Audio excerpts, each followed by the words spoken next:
Բարև ձեզ, սիրով։ կապված կլսենք ձեր գնահատականը եւ այսպես երեք ազգային ժողովում լսումներ էին, որտեղ եք նաեւ դուք ձեր խոսքեր փոխանցեցիք քաղբանտարկյանների վերաբերյալ 40-ից ավել քաղբանտարկյաններ ունենք եւ միայն այս տարի քրեակատարողական հիմնարկներում 21 մարդ է մահացել, սա աղետալի ցուցանիշ է։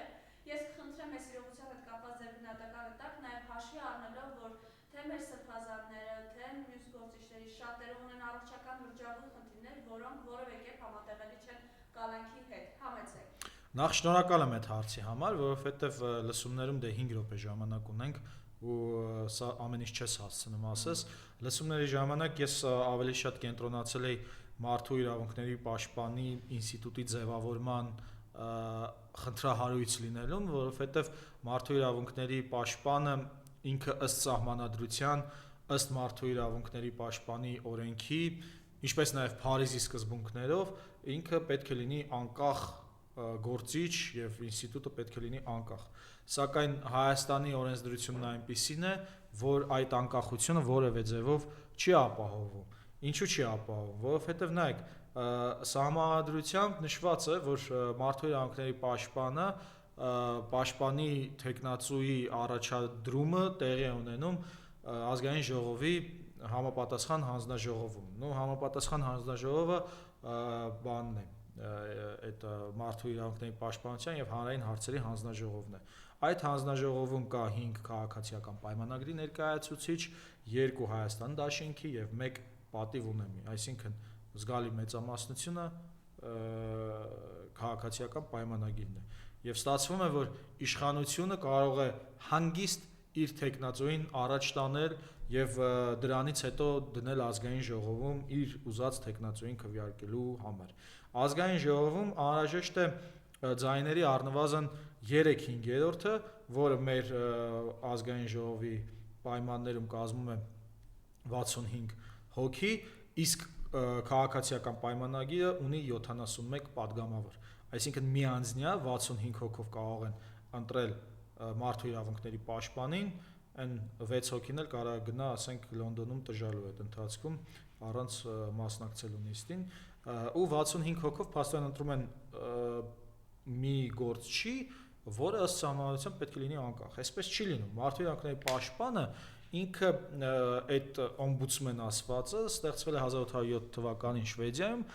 հետո զարգացում է ապրել երկրորդ համաշխարհային պատերազմից հետո, քանի որ մարդու իրավունքները ավելի հստակեցվում են եւ կոնվենցիաներ, հռչակագրեր, միջազգային կազմակերպություններ էին ստեղծվում հենց այս փիլիսոփայության ու գաղափարի շուրջ։ Ու մարդու իրավունքները հենց այն ինստիտուտն է,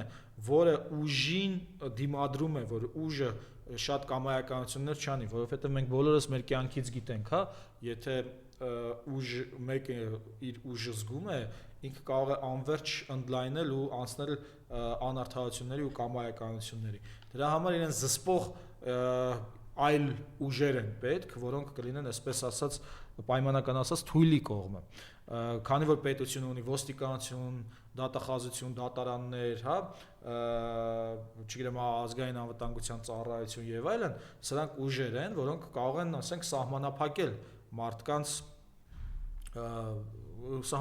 մարդկանց ու բայց որպեսզի այդ սահմանափակումները չանցնեն իրենց լիազորություններից, պետք է ոնց որ այդ հակակշիռը։ Դրա համար մարդու իրավունքների պաշտպանի ինստիտուտը շատ ավելի ընդդիմադիր է համարվում, ինքը ճիշտ է, քաղաքական ընդդիմություն չի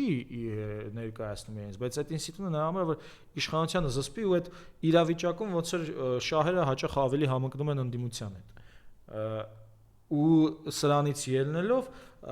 իմ առաջարկը այն էր լսումների ժամանակ, որ նախ պետք է մարդու իրավունքների պաշտպանի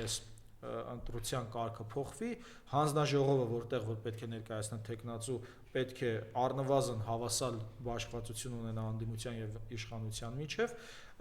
Սա ես իհարկե ասում եմ բանի պայմաններում, հա, նորմալ Հայաստանի պայմաններում, ոչ թե դավաճանական իշխանության։ Բնականաբար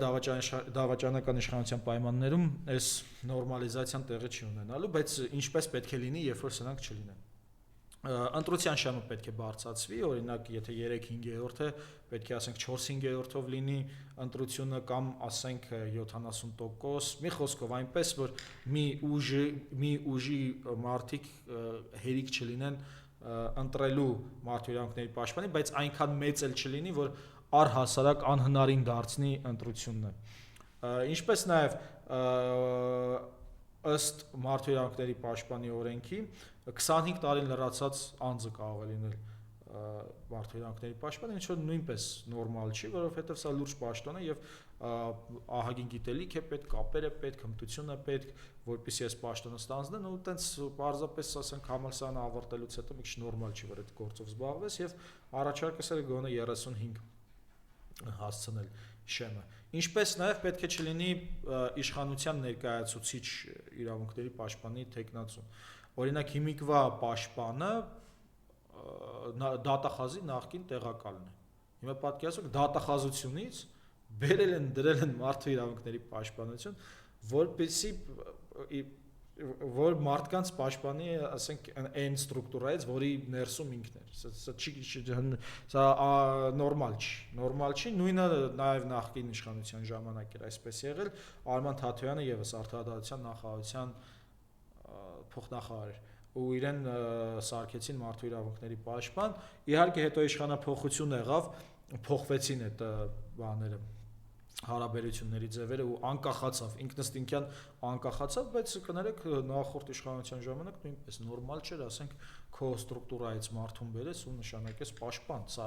այս պաշտոնը իշխանության համար չի, իշխանության ներկայացուցիչ չպետք է լինի այնտեղ, պետք է լինի մեր իրավունքների պաշտպան։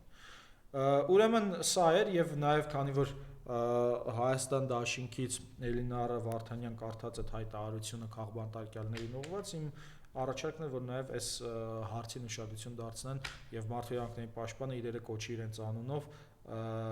եւ քաղբանտարկյալների լինելը դատապարտի, ոչ միայն մտահոգիչ համարի, ոչ թե գնա միայն, օրինակ գնացել էր ստուգել էր, չգիտեմ, Լիդիա Մանթաշյանի հետ էր խոսել, կին քաղբանտարկյալ, Լիդիան ինչ-որ պայմաններից, տեղի պայմաններից էին հայտարարության մեջ հիշատակումներ եղել պահման վայրի, սակայն դա չի էական, էականն է, որ մարդու իրավունքների պաշտպանը հիմա պետք է զբաղվի Լիդիա Մանթաշյանի եւ մնացած բոլոր քաղբանտարկյալների գոյության, այս երևույթի գոյության դատապարտմամբ եւ ամեն օր պետք է դրանով զբաղվի։ Իրավապաշտպանը տենց կաներ։ Ձեզ համար հասկանալի է, հենց մասնավորապես Լիդիա Մանթաշյանի նկատմամբ այս քինահանրությունը, վրեժխնդրությունը ինչով է պայմանավորված։ 7-րդ ամիսն է կալանքի տակ է եւ դեռ 2 ամիս մինչեւ փետրվար այս կինը կալանքի տակ է մնալու։ Չէ, հասկանալի չի, կարող է հասկանալի այն իմաստով, որ տեսեք մենք նույնիսկ կանանց, եթե սենց բռնադատում ենք, այն կանանց իրավունքների պաշտպանները նույնիսկ այս պարագայում ձեն չեն հանում։ Կարող է իրանց են ստուգում այդ ՀԿ-ներին են ստուգում, արդյոք ձեն կհանեն, թե չեն հանի։ Ինչևէ, էական շատ կարևոր չի մտնել խորանալ, որտեղ արդեն մենք գիտենք իրանց էությունը, հա, այս համակարգի էությունը, քինախնդիր, մանրախնդիր դավաճաններ են եւ տենց շատ էական չի թե չէ, կարող է եւ էական է, կարող է սխալվում եմ, բայց շարունակեմ քաղբանտարկյալների թեման այն տեսանկյունից ինչը չեմ հասել 3 լսումների ժամանակ արտահայտել։ Ուրեմն լսումների գնալուց առաջ ես լսել էի մի պատգամավոր կա Լուսինե Բադալյան, նրա հարցազրույցից մի հատված, որտեղ ինքը ինչպես օրինակ ասենք, չգիտեմ, դա կաներ Եժովը կամ չգիտեմ Ստալինը, Բերյան,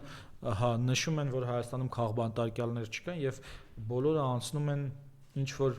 քրեական հոդվածներով, որպես օրինակ նա բերում է, որ զրպարտության եւ վիրավորանքի համար են մարդիկ կալանավորված։ Ուրեմն սա արդեն նրա խոսքը ապացուցում է, որ Հայաստանում քաղբանտարկյալներ կան, քանի որ Հայաստանում զրպարտությունն ու վիրավորանքը քրեական չէ, քաղաքացիական է, դրա համար ոչ մեկի չեն ազատազրկում, ընդ որում այդ հոդվածները Հայաստանում ապաքրեականացվել են այն շարժումների արդյունքում, որով Նիկոլ Փաշինյան հայկական ժամանակի թերթի խմբագիր զրպարտիչ եւ վիրավորիչը վիրավորիչը պետք է բանտ նստել, սակայն լրագրողները, իրավապաշտպանները դեմ էին արտահայտվում եւ ի վերջո Հայաստանում վիրավորանքն ու զրպարտությունը ապաքրեականացվեց։ Այս աղջիկը արդեն 7 տարի պատգամավոր է ու սրա մասին դեռ չգիտի, բայց ինքը այսինքն ապացուցում է, որ Հայաստանում քաղբանտարկյալներ կան, որովհետեւ մարդիկ ասում են քրեական գործերով, բայց դրա համար քրեական հանցակազմեր գոյություն չունեն, հա։ Օրինակ, ասենք, եթե չգիտեմ, կարան մարդկանց համբուրվելու համար բանտ նստածնեն,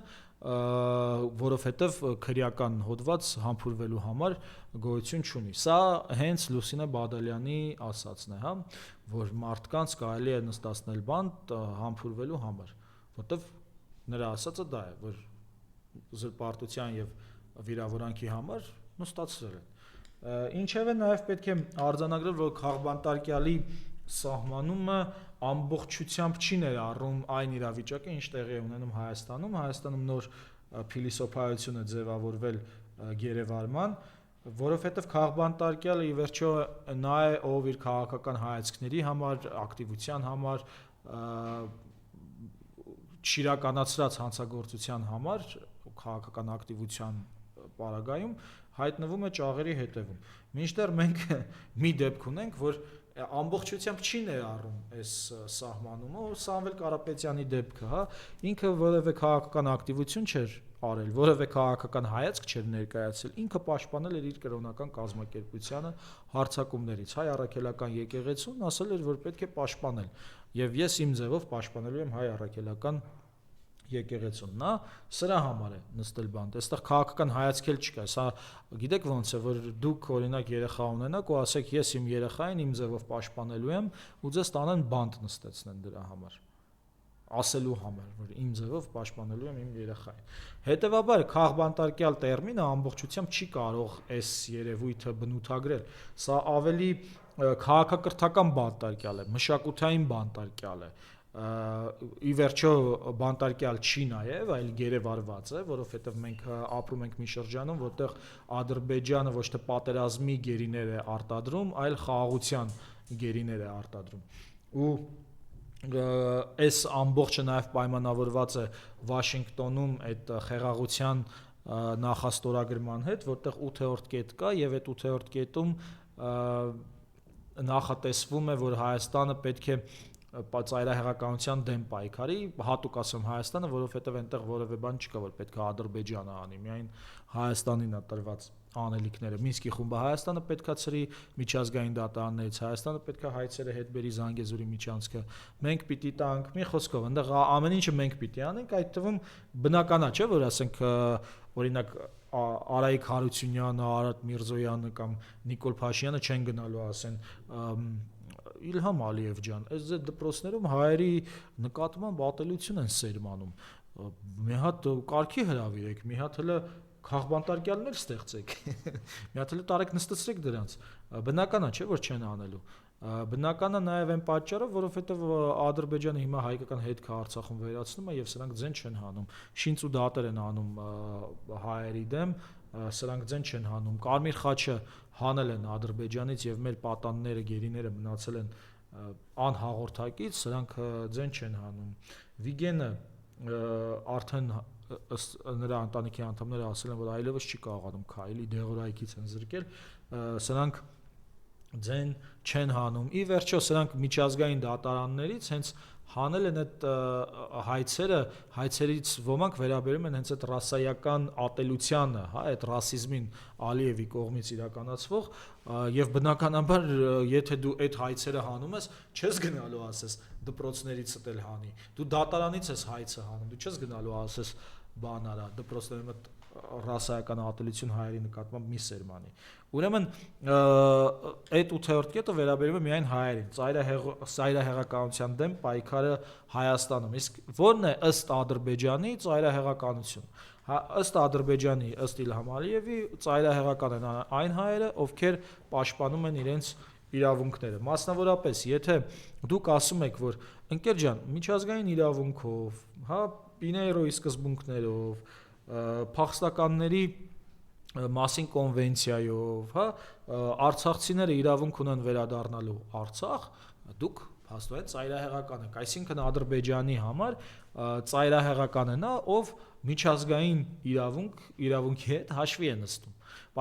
Սրա համար եմ ասում, սա միայն հայկական հարց չի, հա, Ադրբեջանը եւ Թուրքիան նրանք մի տեսակի բարբարոսակրթություններ են, որոնք աշխարհի կարգուկանոնն են վերացնում։ Եվ այստեղ հայերի առաքելությունն այդ կարգուկանոնը վերականգնելու, ստեղծելու, հարգանքի եւ արժանապատվության միմյանց հետ նորմալ հարաբերվելու հիման վրա։ Եվ բնականաբար դրա համար է, որ Վարդան Ղուկասյանը, Դավիթ Համբարձումյանը, Սրբազանները, հա, Բագրատ Սրբազանը, Միքայել Սրբազանը, Մկրտիչ Սրբազանը, Լիդիա Մանթաշյանը, Դավիթ Գալստյանը, Տիգրանը, ում անունը չտամ թող ինձ ներեն, անպայման նորից կգտնեմ անունները եւ հաջորդ անգամ կհնչեցնեմ, բայց սա է պատճառը, որ նրանք գերեվարված են, որովհետեւ ըստ Իլհամ Ալիևի նրանք ծայրահեղական են, որովհետեւ նրանք ասում են, ախպեր, դու չես կարա մեր ունեցածը գողանաս, մեզ սպանես, մեր կանանց մասնատես, մեր քնած սպային քնած տեղում կացնահարես, մեր տարեցների ականջները կտրես, սպանես, խոշտանգես։ Էս ասում են, էս չես կարա, հիմա իրենց համար սրանք ծայրահեղական են։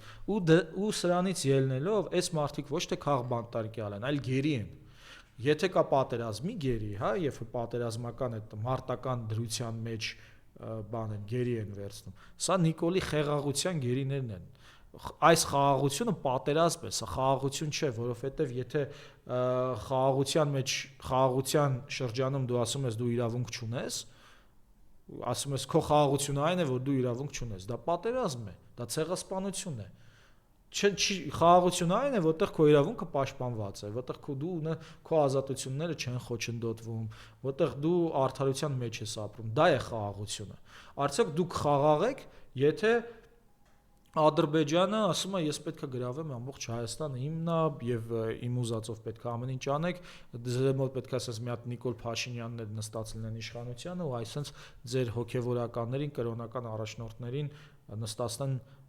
գերի վերցնեն։ Տեսեք, բայց Լևոնես օրերս քաղաքասարակության ներկայացուցիչներ էին գնացել Ադրբեջան։ Մի անգամից ուղեմ, նրանք քաղաքասարակության ներկայացուցիչ են, նրանք քաղաքացիական պայմանագրի հասարակության ներկայացուցիչ են, շարունակեք։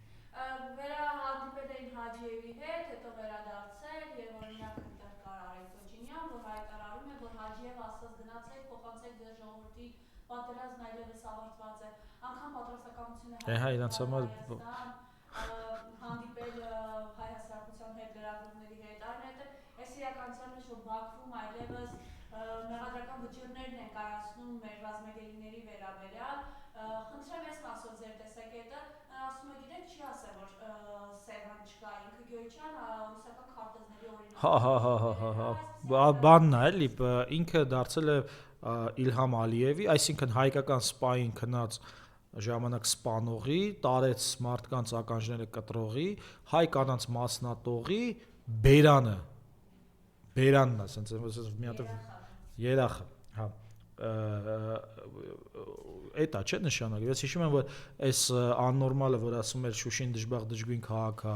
ասում էր ուզում եք ասեք Շուշին հայկական քաղաք է, մեկ էլ հայտնվում էին ինչ-որ հայեր, սկսում էին ասել կոնտեքստից կտրված ես ասում, չգիտեմ, ամբողջը նայ, նա դա չի ասել, հիմա էս էլ այն ժամանակ կար այդ Նիկոլի ադվոկատները, որոնք տենց բացահայտ բանը արդարացնում էին ու բան, հիմա էլ կա Ալիևինը, բոլորիս համար պարզ է Իլհամ Ալիևի նպատակը որն է եւ բայց այդ նպատակում նաեւ այո նրանց բնականաբար ձեռ չի տալիս պատերազմով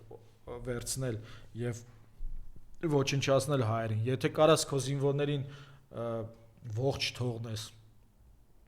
ու խաղաղությամբ այսպես կոչված խաղաղությամբ վերցնես երկիրը որը կընտրես բնականաբար հենա մի հատ Նիկոլ ես դնում ու սկսում ես վերցնել սա պատերազմ է մենք պատերազմի մեջ ենք մենք ոչ թե անտեսանելի, այլ բան անզեն պատերազմի մեջ ենք, սա առանց զենքի պատերազմ է, որտեղ քեզ խաղաղությամբ քո խաղաղության զգացումները օգտագործելով գողանում են քո ունեցվածքը։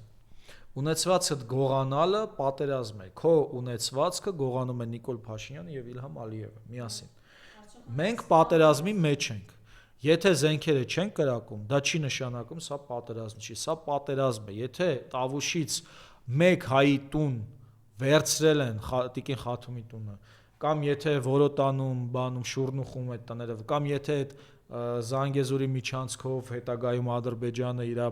ախորժակը ավելի է մեծացնելու, սա պատերազմ է։ Եթե քեզ պարտադրել են, որ Միսկի խումբը ցրես, եթե քեզ պարտադրել են միջազգային դատարաններից քո դեմ գործեր հանես, սա պատերազմ է, առանց զենքի պատերազմ է։ Մենք առանց զենքի պատերազմի մեջ ենք։ Եվ դրա պատճառով է, որ այսօր ոստիկանությունը, գվարդիայա, չգիտեմ ինչա, ավելի են խոշորացվում, քան բանակը, որը որ պետքա մեզ պաշտպանի այս ամեն ինչից, որովհետև պատերազմի մեջ ենք։ Մեր ինքնությունն են ոչնչացնում, մեր կրակում են, ամեն օր կրակում են մեր ինքնության վրա։ Դա չի պատերազմը, դա պատերազմ է։ Առանց, այսինքն նրանք կնքել են առանց զենքի պատերազմի համաձայնություն Ամերիկայում։ Հիմա վերադառնալով այդ քաղաքացիական պայմանագրի հասարակության այցին, նայեք, մենք խոսեցինք սկզբում Մարդու իրավունքների պաշտպանի ինստիտուտի մասին, չէ՞, հիմա փորձենք հասկանալ ինչ է քաղաքացիական հասարակություն։ Քաղաքացիական հասարակությունը դարերի ընթացքում ինչ որ բաներ է ստացել, սահմանումներ է ստացել, հա, այդպես չի, որ Բորիս Նավասարդյանը իրենց տնից է բերել այդ քաղաքացիական հասարակություն հասկացությունը, դա փիլիսոփայական բան է, տերմին է, որը ունի իր սահմանումները։ Բայց շատ չխորանանք, հա, թե ոնց եղավ, որ քաղաքացիական հասարակությունը անջատվեց պետությունից, ոնց էր Արիստոտելի ժամանակ, որ դա համարվում էր ինչ-որ պետության հետ առնչվող ստրուկտուրա, որը ինքնակազմակերպվող էր ինչ-որ առումով, հետո ինչպես լուսավորչական դարաշրջանում Հոբսի եւ Լոկի մոտ այլ բնույթ ստացան, հետո Հեգելն ու Մարքսը ինչպես դա սահմանեցին, ավելի գանք մեր ժամանակաշրջան, մեր ժամանակաշրջանը կարող ենք հիշել նախ եւ առաջ բանից, հետսովետական շրջանից։ Քաղաքացիական հասարակությունը այն խմբերն էին, որոնք զբաղվում էին իրավապաշտպան, հակակոռուպցիոն, արդարության վերականգնման, մի խոսքով այդ իշխանության կողմից այդ բռի ուժի հակադրվելու համար, հա, եթե ասենք բանակում անարդարություններ էր տեղի ունենում, զինվորները խաղաղ պայմաններում զոհվում էին, շատ կասկածելի պայմաններում ձևավորվել են խմբեր, որոնք զբաղվում էին այդ մարդկանց շահերի պաշտպանությամբ, կամ օրինակ Նայրիտի ժամանակ կհիշեք, ձևավորվեց Նայրիտի այդ խումբը, որը իրենց այդ աշխատավորների պաշտպանությամբ էր զբաղվում, կամ կանանց իրավունքների պաշտպանությամբ զբաղվողները, որ ասենք ընտանիքներում տես բռնություններ էին լինում, կամ հասարակության մեջ շատ վատ տրամադրություններ էին կանանց հանդեպ, այդ կանանց շահերն էր պաշտպանում, կամ օրինակ հաշմանդամություն ունեցողների, օրինակ Զարա Բաթոյան կա հիմիկվա պատգամավորներից, որը քաղաքացիական հասարակության ներկայացուցիչ էր, հասարակական կազմակերպություն ուներ եւ զբաղվում էր հաշմանդամություն ունեցողների շահերի պաշտպանությամբ, հետո իհարկե դարձավ դավաճան Արցախը հանձնողների թիմիցը, այնուամենայնիվ այսպես ոնց էր այդ խոցելի խմբերի շահերը պաշտպանող Եվ ոչ միայն խոցելի խումբ, կարող խոցելի խումբ չես, ասենք արհմիություններ են, որոնք կարող են, չնայած աշխատավորը միշտ էլ խոցելի խումբ է, այնպես որ պահենք խոցելի խումբը։ Հա, հիմա 2018 թվականից հետո այդ այն քաղաքացիական հասարակությունը ձևավորվել էր 90-ականներից սկսած եւ ծաղկում էր ապրել 2000-ականների մեջտեղներից, հա, ասենց բում եղավ, կարելի է այտենց համարել Սերժ Սարգսյանի ժամանակ հատկապես, որտեղ Սերժ Սարգսյանի ժամանակ իսկապես այդ քաղաքացիական հասարակության ազատությունները շատ էին ի պատիվ Սերժ Սարգսյանի, բայց ի վնաս իր իշխանության, որովհետև փաստորեն այդ հասարակության բանակներ, որը 2018-ին զավթեց իշխանությունը։ ու երբ որ այդ 2018-ին տեղի ունեցավ այդ ամեն ինչը, մի մասը այդ քաղաքասարակության դարձավ իշխանության ներկայացուցիչ, падգամավորներ, նախարարներ, տարբեր ապարատներում հայտնվեցին, իսկ մի մասն էլ այդ ընկերական հարաբերությունները մնացին ու կաշկանդված իրենց ընկերական հարաբերությունների առանձնապես թքած ունեին Հայաստանում մարդու իրավունքների խախտումների վրա, ինչպես Ալեն Սիմոնյանը քաղաքացու վրա թքած ունի։ Եվ այս իրավիճակում ստեղծվում է նոր քաղաքացիական հասարակություն, քանի որ այս իրավիճակում նոր խոցելի խմբեր էին հայտնվում եւ նոր շերտեր հասարակության մեջ, որոնց իրավունքները պետք էր պաշտպանել քաղաքացիական պայմանագրից։ Առաջին խումբը դա դատավորներն էին, որովհետեւ առաջին գրողներից մեկը եղավ դատավորների դեմ եւ սրանք դատարանները շրջափակեցին, ատելության խոսք էին տարածում դեսուդեն դատավորների դեմ եւ այս իրավիճակում դատավորների մի խումբ կամ փաստաբանները ավելի շատ, փաստաբանները ստանձնելով այս պաշտպանությունը այս շերտի իշխանությունից ոնց որ դարձավ այդ քաղաքացիական հասարակությունը։ Հետագայում են խմբերը, որոնք քաղբանտարկյալների դեմ էին պայքարում, ազատ խոսքի իրավունքի դեմ, այդ կորոնավիրուսի ժամանակ սրանց արածների դեմ, այդ խմբերը դարձան տենց քաղաքացիական հասարակություն։ Քաղաքացիական հասարակության վառ օրինակի, օրինակ Հայակվեն, որը առաջին անգամ այդ բանը արեց, օգտագործեց քաղաքացիական սահմանադրական իրավունքը ազգային ժողով օրենքի նախագիծ բերելը, կամ ասենք Բաբոնտերա նախաձեռնություն կա, իրանք կանանց նախաձեռնություն է, որը եւս այս հարցերով էր զբաղվում եւ ինչպես տեսնում եք ամենախոցելի խումբը Հայաստանում իրականում այս տարիների ընթացքում դարձան արցախցիները զրկվեցին իրենց սեփականության իրավունքից, տեղաշարժի իրավունքից, կյանքի իրավունքից, խոշտանգումներից զերծ լինելու իրավունքից, ինքնորոշման իրավունքից։ Մի խոսքով ամենախոցելի խումբը Հայաստանում այս տարիների ընթացքում մեր սիրելի արցախցիներն են, որոնց խոցելիությունը նաեւ դարձնում է մեզ խոցելի։ Ու սրանից ելնելով հասկացանք քաղաքացիական հասարակությունն է, ով իշխանությանը պաշտպանում է կամ իշխանության ու հասարակության շերտերի մեջ հանդիսանում է կամուրջը։ Մի ավելի զավեշտալի բան ասեմ, վերջերս մի հետաքրքիր տեսանյութ է տարածվում, որտեղ մի խումբ երիտասարդ տղաներ մեքենայասերներ, ավտո քշելու սիրահարներ բարձր երաժշտությամբ հավաքվել են ու սենց երևանյան իմ սիրելի ժարգոնով խոսում են այն մասին, որ սրանից հետո ժամը 9-ին պետք է երաժշտության ձայները իջեցնել, ում ավտոները որ տարել են այդ պլաշատկա, դիմեն իրենք այդ հարցերով կզբաղվեն եւ այլն եւ այլն։ Այս տղաները քաղաքացիական հասարակությունն են, որովհետեւ իրենք ներկայացնում են այդ ավտոյասերների համայնքին, շերտին հասարակության եւ իշխանության հետ ոնց որ իրենց շահերն են պաշտպանում։ Օրինակ այս լրիվ համապատասխանում է քաղաքացիական հասարակության սահմանմանը այս տղաների իրականացրած աշխատանքը ի հեճուկս այն աշխատանքի, որը իրականացրել են նրանք, ովքեր գնացել են Բաքու։ Ինչպես են նրանք գնացել Բաքու։ Նրանք գնացել են Բաքու իշխանության օրակարգի, իշխանության ցանկությունների կմահաճույքների համար։ Նրանց հատկացվել է 18 միլիոն դրամ իմ եւ ձեր բոլորիս փողերից, որպեսզի նրանց համար թռիչք կազմակերպեն ու գնան։ Այսինքն իշխանությունը ստեղծել է իր համար նպաստավոր մարդկանց ինչ-որ խմբակ, որը պետք է իրականացնի իր շահերը, ներկայացնի իշխանության ցանկությունները, ռոպագանդան եւ շահերը։ Արդյոք կարող է սա լինել քաղաքացիական հասարակություն։ Ոչ, որովհետեւ նա ոչ ոքի շահերը, հատկապես Հայաստանի տարիների խոցելի խմբերի շահերը չի ներկայացնում։ Նա չի ներկայացնում արցախցիների շահերը, որովհետև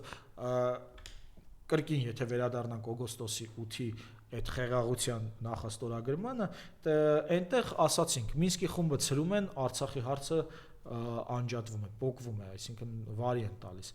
Միջազգային դատարաններից այդ գործերը հետ են բերում Զանգեզուրի միջանցք նոր տարածքների հանձնում, հա,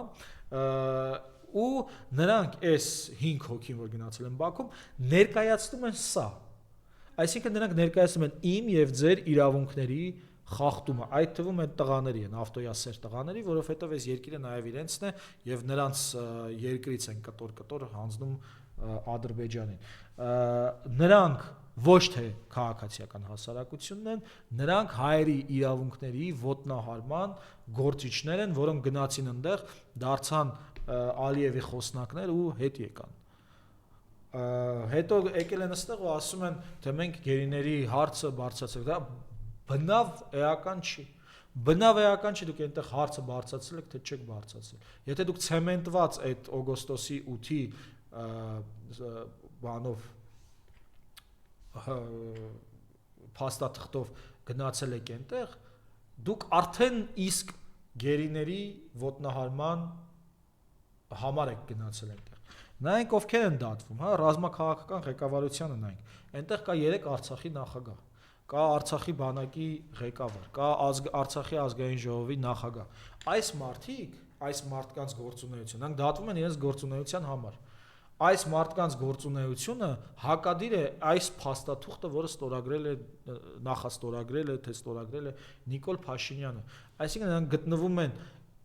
գերիների իրավունքների ոտնահարման կողմում Ադրբեջանում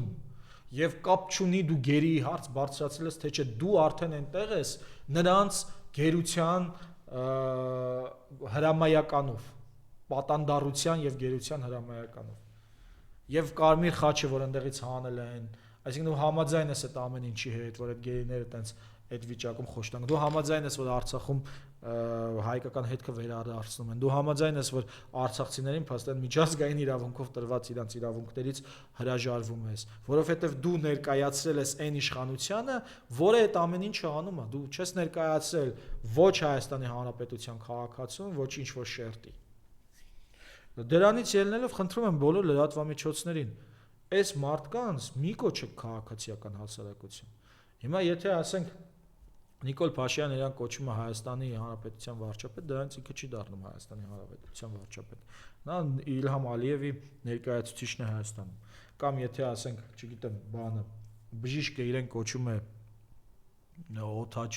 օթաչու, օթանավ է նստում ու վարի է գնում օթանավը, բնականաբար նա օթաչու դրանով չդարձա։ Ուրեմն այս մասով այդ քաղաքացիական հասարակության մասով թերևս այսքանը, եթե ուրիշ թեմաներ կան, մեր ամեն դեպքում էլի գերիների հետ կապված, որ այս իրողությունն է, որևէ անելիք չենք տեսնում այս իշխանության կողմից, 3 Արայ Սիմոնյան, բայց հայտարարում 23 հաստատված գերի կա, եկեք սպասենք։ Հա, ինքը ասում է եկեք սպասենք, որովհետև ընտրություններից առաջ նրանք պետք է բաց թողնեն։ Չէ, այս պարագայում չեմ կարծում, մի քանի ռազմաքաղաքական ինչի վերաբերում, բայց բանի պատերազմի գերիներին, այսինքն ոչ թե պատանդներին, այլ գերիներին, ամենայն հավանականությամբ կարծակ են, որովհետև նրանց համար գերին ոչ թե միս ու արյուն է, մարդ է, որը ամեն վայրկյան պետք է ազատել, ոչ թե անհրաժեշտ է պետության կայացման պետության համար, հա, այդ մարդկանց ազատությունն ու կյանքը, այլ նրանց անհրաժեշտ է վարկանիշի համար։ Նրանց համար գերին վարկանիշ է եւ նրանց համար կա ճիշտ պահ գերիներին ազատելու, որպեսզի իրենց վարկանիշը բարձրանա։ Հիմա եթե օրինակ մի տարի առաջ ազատեին գերիներին եւ պատկերացեք 365 օր, այսինքն 365 անգամ 24 ժամ, այդ թիվը բազմապատկած 60-ով րոպե, այդ թիվը բազմապատկած 60-ով վայրկյան, այդ ամեն վայրկյանները նրանք մի տարի առաջ չէին տա այդ մարդկանց, որովհետև նրանց համար հաշվարկ է գերին, նրանց վարկանիշի բարձրացման հաշվարկն է։ Ընտրություններից առաջ նրանց անհրաժեշտ է օգտագործել իրենց վարկանիշը բարձրացնելու մեթոդները։ Եվ բնականաբար դա տեղի է ունենա։ Ինչի ասում եք մի քիչ սպասենք, որովհետև իրենք գիտեն կոնկրետ ժամանակը երբ պետք է դա տեղի ունենա։ Ես ավելին ասեմ, կարող է Ալեն Սիմոնյանը անձամբ գնա Բաքու, ընդեղից վերադառնա, ասի տեսեք, ես ազատեցի, բայց ասում եմ, նույնիսկ բոլոր գերիների ազատման, պատանների ազատման պարագայում այն ոչիրները, որ սրանք իրագործել են իմ հանդեպ, չի արդարացնելու։ Չի կարա ասեք ինձ խափած, ինձ իմ սեփականությունը գողացած, հա, ամեն օր եթերներով իմ ինքնության իրավունքներն ու ինքնությունը ոտնահարողները ինչ որ ձևով արժանանան մեր համագեցությունը կառավարելու պատվին։ Հնարավոր չի էսպիսի բան։ Դու չես կարող ասենք գնաս Արցախը հանձնես, հետո գերի բերես, ասես բան, տեսեք, բարձրանում է, տեսեք, ես բանում, գերիներին ազատեցի։ Այն պայմաններում, երբ որ կրկնում եմ, գերիները նրանց համար վարկանիշ բարձրացնելու միջոց են, ոչ թե միս ու արյուն։ Այո, եթե լիներ նորմալ պետություն, որը միջազգային դատարաններ չհաներ հայերի դեմ հանցագործությունների հայցերը, եթե չհաներ, բնականաբար նա ամեն վարքյան գերիներին ազատելով էր զբաղվելու, ոչ թե ասեց դներ timeline-ը, հա, ժամանակացույցը դներ, ասեր սա է հարմար պահը Իլհամ Ալիև, որպեսզի ես մնամ իշխանության ու հետագայում Երևանը հանձնեմ ձեզ։ Այս պահին տվեք, որպեսզի մենք կարողանանք հետագա հանձնումները իրականացնել։ Դե սենց այսքանը երևի եւ ես նոր բան եմ սովորել։ Ցտեսություն ես, սրտիկը։ Հա, լավ։ Նաեւ երեք նորից նույն Ալեքս Սիմոնյանը խոսում էր այն մասին, չէ, նկարը չկա ուղղակի։ Հա, որտեվ կարոտքի է տեսնենք։ Ես պատրաստվում եմ ինչ-որ հարմար պահի գնալ Ադրբեջան։ Էդ եմ ասում, նո դրա մասին էի խոսում։ Այսինքն, հա, բնականաբար, ասենք իրենց համար նշանակություն չունի, որ Ադրբեջանը կարմիր խաչով զրկել է հայերին տեսակցությունից, նշանակություն չունի, որ Արցախում վերացնում են հայկական հետքը, որ Արցախը մերն է, նրանց համար այս բանը նշանակություն չունի, նրանց համար նշանակություն ունի այն ճիշտ պահը ընտրելը, որտեղ գնալով Ադրբեջան նրանց իշխանությունը մի քիչ էլ կերկարացվի, նրանց կյանքը իշխանության։ Այդ հարմար պահը, այսինքն ուզում ասել անակնկալ չի այս process-ում, այս Հայաստանի հանձնման process-ում, որ Ալեն Սիմոնյանը գնա այնտեղ։ Իսկ ինչի պետք է օրինակ բան Իլհամ Ալիևի զինվորը Ադրբեջան չգնա։ Շատ լավ, եւ վերջին հարց, իհարկե նախնական զրույցում ասացիք կոմպետենտ չէ, որպեսզի ծավալուն խոսեմ այդ մասին, բայց մենք այսօր բոլորս ապրում ենք մեր երկրում եւ սա աղետ է իրապես, եւ օդի եւ այս սարսափելի անտարային հրդեհները երեք արդեն լոռու մարզում էին անտարային հրդեհներ,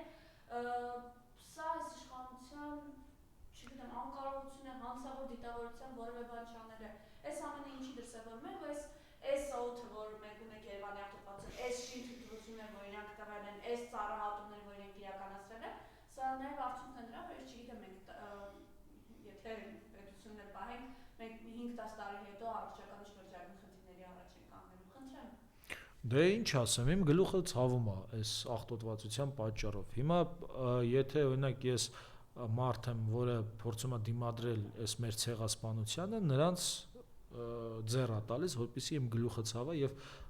ավելի անարդյունավետ աշխատեմ, չէ՞, ճիշտ է։ Դե ինչի պիտի դրա համար իրանք զբաղվեն օդի աղտոտվածությունը մաքրելով այդ պարագայում։ Ընդհանրապես բնապահպանության իմաստով մենք գիտենք, որ այս իշխանությունը քանի որ ինքը հակամարտկային է այս իշխանությունը իր տեսակով, բնությունը նույնպես մարդկության մարդասիրության եւ մարդկության ինչ որ բաղկացուցիչ մաս է, հա, մենք հիշում ենք, չէ, այս էկոցիդը ոնց արեցին, այս ծառերը հատեցին Երևանի, սպանեցին ծառերին ու բերեցին իրանց այդ թիթիզ ծառերը տնկեցին կամ հիմա բանի Ամուլսարի հանքի շահագործում է այդքան տարիներ այդ բնապահպանները պայքարում էին, հիմա կարծես այս բնապահպաններին այդքան էլ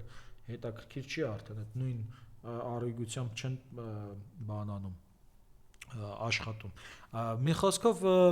եթե այս իշխանության համար ամբողջությամբ այդ անընդհատ կրկնում են, հա, չգիտեմ, ասենք ճանապարհները բացենք, փող աշխատենք, այսքան փող է գալու, բնականաբար եթե փողն է առաջնայինը, այն մնացած մեր երկիր մոլորակի հարցերը չեն անհանգստացնելու սրանց։ Բայց իսկապես ես շատ չեմ կարող խորանալ, որովհետև իսկապես դից բան գիտելիք շատ չունեմ, ոչ էլ շատ եմ ուսումնասիրել, թե ինչի հետևանքով են այս հրդեհները ձմռանը տեղի ունենում եւ ճիշտ կլինի, որպեսզի անպայման այս հարթակում որևէ բնապահպան խոսա, որ ես էլ իմանամ։ Այդ բնապահպանների մասին չեմ խոսում։ Այդ ակտիվիստ բնապահպաններն եմ, ես մասնագետ բնապահպանների մասին եմ խոսում, որտեղ բնապահպանությունը նաև մասնագիտություն է, չէ՞։ Օրինակ, ասենք հանքերում կան մարդիկ, որոնք հենց մասնագետ բնապահպան են այդ տարբեր գործարաններում, մասնագետ բնապահպան են, որպեսզի բալանսավորեն այդ կամ ցույց տան չեզոքացնեն վնասները։ Այդ մասնագետ բնապահպաններին խնդրեմ կարող եք գտնել եւ խնդրել, որպեսզի իրենց կարծիքը ասեն, ինչի ես տեսնում եմ, բանում Facebook-ում կան մարդիկ, որոնք խոսում են, կամ այնում աշխատած մարդիկ կլինեն, որոնք կարող են։ Եվ վերջին հարց հայ առաքելական եկեղեցու դեմ իրենք այսպես փորձում են իրենց ներսից նիրատվում են եկեղեցի։ Դե այս մասով շատ ենք խոսել, կրկնում ենք նորից։ Նախ եթե եկեղեցում կան թերություններ, ապա Արցախը հանձնած 150,000 մարդու, 150 որոնցից 90%-ը հայ առաքելական եկեղեցու հետևորդ, հա, հանձնած, քաղաքացիությունից զրկած, հայ առաքելական եկեղեցու հետևորդներին պատանդարած Բաքվի բանտերում, հա, հայ առաքելական եկեղեցու հետևորդների հանդեպ հանցագործությունները հայցերը միջազգային դատարանից հետ կանչողները չեն, որ պետք է որոշեն, թե ինչպիսին պետք է լինի ոչ միայն հայ առաքելական եկեղեցին, այլև ցանկացած կրոնական կազմակերպություն։ Ցանկացած կրոնով այնինչ սրանք են, մեղք է, այնինչ սրանք են վատնա։ Ցանկացած կրոնով, թե մահմեդականության մեջ, թե քրիստոնեության մեջ, թե բուդդիզմի մեջ, սրանց արածները նորմալ չի։ Դրա համար ինչպես նաև չմոռանանք, որ սրանք հայ առաքելական եկեղեցու 400-ից ավելի վանքեր եկեղեցիներ են հանձնել Ադրբեջանին։ Ադրբեջանը հիմնովին ավերել է Շուշիի կանաչ ժամը, Տանձաթափի եկեղեցին, Բերձորի եկեղեցին, Նենգա փոխում է Շուշիի Ղազանչեցուցը, Համարասը, Դադիվանքը, 2000-ից ավելի խաչքար կա, որոնք վերացնում են սրանք։ Չմոռանանք Ջուղայի խաչքարերը, հա, 2000 խաչքար, դա չի մոռացվելու։ Եվ եթե սրանք իրենց պատկերացնում են այդ նույն քաղաքակրթության մեջ, որովհետև ի վերջո ինչ է խաղաղությունը։ Խաղաղությունը մի բան է, որ դու համաձայնում ես համակեցություն ունենալ այդ քաղաքակրթության հետ։ Եթե սրանք համաձայն են, որ այդ բարբարոսները իրենց նման մեկն են, ապա բնականաբար նրանք չեն, որ պետք է որոշեն, թե ինչպիսին պետք է լինի հայ առաքելական եկեղեցին։ Եվ բացի դա, նաև նշենք, որ սրանք գող են, նրանք գողացել են եկեղեցու ունեցվածքը, հովանավանքը, մտել են մեջը անկոչ հյուրի պես ու դուրս չեն գալիս։ Էսի չէ կատարվում։ Մարդկանց ու եկեղեցին մտել են, փականները փոխել են, դուրս չեն գալիս, գող չեն, գող են։ Ուրեմն նաև սա եւ ինչպես նաև չմոռանանք, որ սահմանադրախախտ են, քանի որ Հայաստանի Հանրապետության 17-րդ հոդվածով պետությունն ու կրոնական կազմակերպությունները իրարից տարանջատված են, իսկ սրանք փորձում են հայերի աշխարհիկությունը փոխել ինչ-որ թեոկրատական բաներով, էլեմենտներով, որը շատ կներեք, եթե թեոկրատիա եք ուզում, գնացեք Հայաստանից դուրս, ձեր համար ինչ-որ բան ստեղծեք, բայց Հայաստանը աշխարհիկ պետություն է ու հատկապես մի բան կա, այդ տղա կա, իրան աթեիստ է համարում, դատարանի վճիռները չկատարող Արսեն Թորոսյանը, նա պետք է վրդովվեր, որ աշխարհիկ պետությունը ինչ-որ մտել է թեոկրատիայի սկզբունքների մեջ, ինչ-որ գործադիրը որոշում է, թե եկեղեցու առաջնորդով պետք է լինի ու իր կուրսակիցները նույնպես բոլորը որոշում են, թե ինչպիսին պետք է լինի եկեղեցի, այսինքն պետությունը մտնում է կրոնական կազմակերպության գործունեության մեջ, սա թեոկրատիա է, ոչ թե աշխարհիկ պետություն։ Մյուս կողմից ասացի խախտում են սահմանադրության 17-րդ հոդվածը, նաև քրեական հանցագործություն են իրականացնում, օրինակ Լուսինե Բադալյանը, եթե տենց շատ անհանգիստ է, որ քրեական գործերով են անցնում մարդիկ եւ քաղբանտարկյալ չեն կոչվում դրա համար, խնդրեմ քրեական գործերով եք անցնում դուք բոլորդ, օրենսգրքի 209-րդ հոդվածն է, որ կրոնական կազմակերպության գործունեությունը խոչընդոտել է, ենթադրում է պատիժ։ Խնդրեմ սիրելի Լուսինե Բադալյան, ինքնապատժվիր, գնա եւ քեզ մցրու մեկուսարան, մեկուսացիր, ասա ես քրեական եւ իմ կուսակիցները այսպիսի գործողություն են իրականացնել եւ պետք է նստեն։ Եվ ես բոլոր եպիսկոպոսներին, հոգևոր դասի ներկայացուցիչներին, բոլորին կոչ եմ անում լինել ամուր, նույնիսկ եթե ձեզ բան են անում, ինչ են անում, կոմպրոմատներով, կոմպրոմատ, այդ բառն է ուզում հիշել, կոմպրոմատներով ուզում են ճնշել, ինչպես օրինակ Հովիկ Աղազարյանին ճնշեցին սեռական կողմնորոշումը բացահայտելով, բայց տեսակ Հովիկ Աղազարյանը դուրս եկավ ամենապինդ տղամարդը, նա չկատարեց դավաճանի, չնայած ինքն էլ է դավաճան, այդ մի ուրիշ հարց է, բայց քանի որ նա չկատարեց այդ բանի Նիկոլ Փաշինյանի մուրազը, նա այդպես մնաց պինդ ամուր ամրակուր, եւ ես մաղթում եմ, որ բոլորը օրինակ վերցնեն Հովիկ Աղազարյանից միայն այս հարցում, այն մնացած հարցերում օրինակ Փաշինյանին Հիսուսից շատ հավատալ ու սիրել այդ մարդը։ Ով։ Հա, բայց հիմա այդպես մանդատից չհրաժարվեց եւ կարողացավ իր դիրքը պահել եւ ես վստահ եմ, եթե Հովիկ Աղազարյանը կարողանում է սա անել, ապա եկեղեցականները, որոնք իրենց ողջ կյանքը, գրեթե ողջ կյանքը անցկացնում են այդ քրիստոնեության ամրության պատերի ներսում, իրենք կարողանան լինել պինդ եւ թույլ չտալ, որպեսզի կաթողիկոսի նկատմամբ այս ոտնձգությունները հասնեն իրենց նպատակին, որովհետեւ մենք հասկանում ենք, որ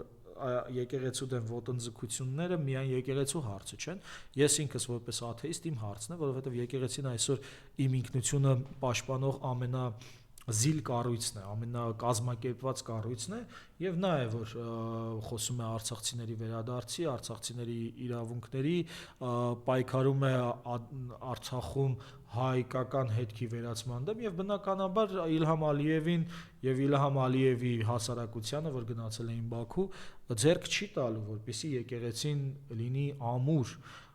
ինչպես Թուրքիան է գտել Նիկոլ Փաշինյան ու ներսից քանդում մեր երկիրը, այնպես էլ Նիկոլ Փաշինյանն է գտնում հոգևորական Նիկոլ Փաշինյանների ու փորձում է քանդել եկեղեցին։ Ես կրկին ուզում եմ շնորհակալություն հայտնել այն հոգևորականներին, որոնք ամուր են, որոնք հասկանում են ինչ է տեղի ունենում եւ որոնց դիմադրողականությունից է կախված նաեւ օրինակ իմ կյանքը։ Այո, բոլորիս։ Շնորհակալություն։ Խնդրեմ, բոլորից սիրում եմ, ոնց է, սենց է։